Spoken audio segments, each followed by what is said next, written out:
掛川市森林組合の伊達裕也です。主に山の中に入って、木を切ったり機械に乗って、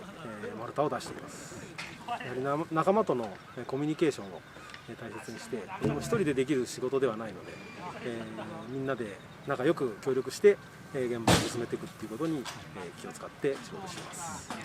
あんまり山のことがみんな身近に感じられないかもしれないですけど、休みの日にでも山に行ってちょっともう緑だったり木だったりを感じてもらって、山の良さを